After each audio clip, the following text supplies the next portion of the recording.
दोस्तों, स्वागत है आपका फिर से हमारे YouTube channel real TV for Indian में।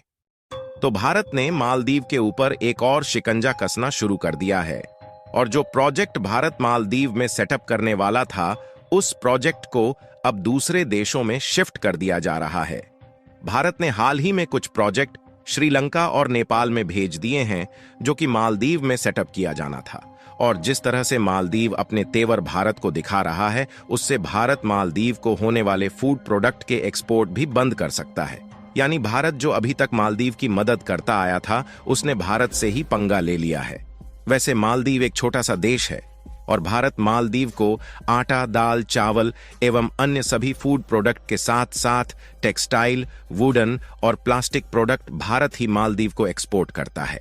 एक रिपोर्ट के मुताबिक भारत की पुणे गैस मालदीव में एलपीजी यानी कि लिक्विड पेट्रोलियम गैस के लिए इंफ्रास्ट्रक्चर तैयार करने वाली थी, लेकिन भारत और मालदीव के बढ़ते विवाद के कारण इस प्रोजेक्ट को अन्य देशों में शिफ्ट कर दिया जा रहा है, जिसमें पुणे गैस अमेरिका, श्रीलंका और नेपाल जैसे देशों में जॉइंट वेंचर के साथ इंफ्रास्ट्रक्चर तैयार करने वाली है। अगर देखा जाए तो ज्यादातर नेचुरल गैस रसिया, कतर और यूएई जैसे देश एक्सपोर्ट करते हैं, जिससे भारत भारी मात्रा में रूस और कतर से नेचुरल गैस खरीदता है। लेकिन इस समय नेचुरल गैस को भारत में ले आने में समस्याएं आ रही हैं और अमेरिका ने रसिया पर सेक्शंस भी लगा दिए हैं, जिससे वह भारत को सीधे गैस एक्सपोर्ट नहीं कर पा रहा। लेकिन इसी बीच भारत ने एक बड़ी मात्रा में फायदा उठाने का तरीका निकाल लिया है, जिससे मालदीव जैसे देशों के खाने के लाले पड़ सकते हैं। पूरी डेवलपमेंट क्या है इस वीडियो में समझते हैं, लेकिन आगे बढ़ने से पहले भारत जिस तरह से मालदीव को ठिकाने लगाने की नई तैयारी कर रहा है, इसके लिए इस वीडियो को एक लाइक करके चैनल को सब्सक्राइब जरूर कीजिएगा।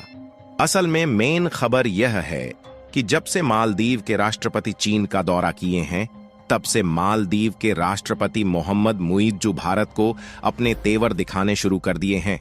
हालांकि मोहम्मद मुइज्जू भारत विरोधी पहले से ही माने जाते हैं, क्योंकि जैसे ही राष्ट्रपति बनते हैं, भारतीय सैनिकों को बाहर निकालने की प्रक्रिया शुरू कर देते हैं।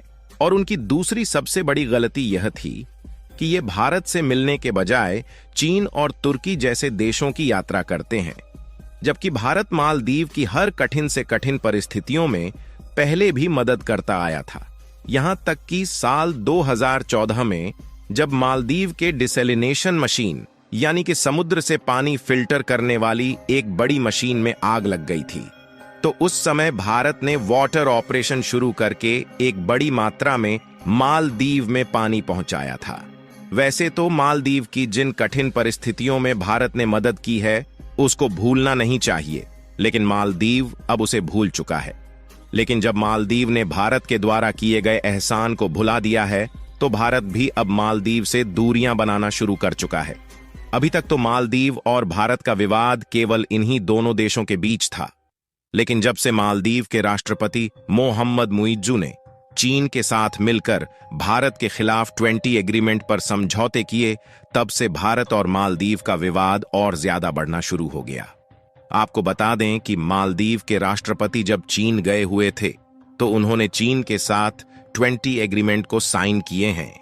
और अगर इस पर ध्यान दिया जाए तो ये सारे एग्रीमेंट भारत और मालदीव के रिलेशन पूरी तरह से खत्म करने के लिए ही किए गए हैं। इसीलिए भारत ने भी मालदीव से दूरी बनाने की तैयारी शुरू कर दी और पहले जो इंफ्रास्ट्रक्चर मालदीव में तैयार करने के लिए भारत खर्च करता था, अब उसी खर्चे से लक्षद्वीप को एक अच्छा टूरिस्ट सेक्टर बनाया जा रहा है और लक्षद्वीप में वह सारी सुविधाएं प्रदान करने की कोशिश की जा रही है जो मालदीव में भी नहीं मिल पाती। और भारत कुछ एलपीजी प्रोजेक्ट मालदीव में जॉइंट वेंचर में स्थापित करने वाला था, जिसे अब श्रीलंका, नेपाल और अमेरिका जैसे देशों में शिफ्ट किया जा रहा है। लाल सागर में हूथी विद्रोहियों के हमले के कारण भारत का जो ट्रेड रूट है, वह डिस्टर्ब हो रहा है। इसके लिए भारत की पुणे गैस एलपीजी प्रोजेक्ट का इंफ्रास्ट्रक्चर अमेरिका की एक कंपनी के साथ ज्वाइंट वेंचर में सेटअप करने जा रही हैं। इससे जो अमेरिका में नेचुरल गैस है, उस पर आसानी से काम करके एलपीजी में कन्वर्ट किया जा सकेगा और इससे भारत को एक बड़े लेवल पर फायदा होने जा रहा है।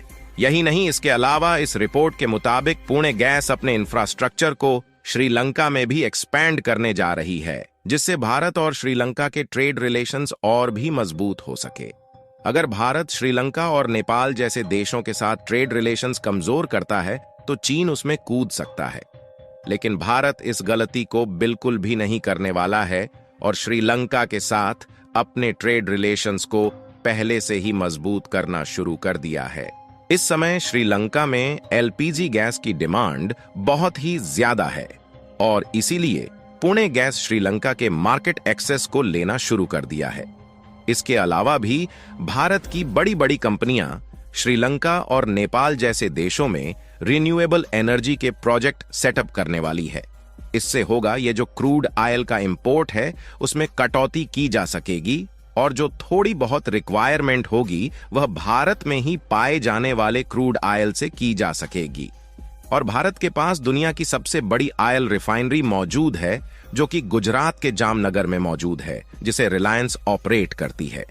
इसके अलावा इससे एक और फायदा होगा, वह यह है कि भारत रसिया और यूएई से क्रूड ऑयल इंपोर्ट करके अन्य देशों को एक्सपोर्ट करेगा, जिससे एक मोटा पैसा भारत की अर्थव्यवस्था में आ सकेगा। क्योंकि इस समय देखा जाए तो भारत के साथ यूएई ने एफटीए यानी कि फ्री ट्रेड एग्रीमेंट भी साइन कर लिया है और इसके साथ साथ यूएई भारत को सस्ते दामों में क्रूड ऑयल भी ऑफर कर रहा है। और अगर देखा जाए तो ऑलरेडी भारत ने एक बड़ी मात्रा में क्रूड ऑयल यूएई से परचेज किया है और भारत इस साल यानी कि 2024 में सीधे रुपए में यूएई के साथ डील करने वाला है। भारत यूएई से petroleum product, jewellery, metals, stones के अलावा कुछ वुडन प्रोडक्ट भी इंपोर्ट करता है।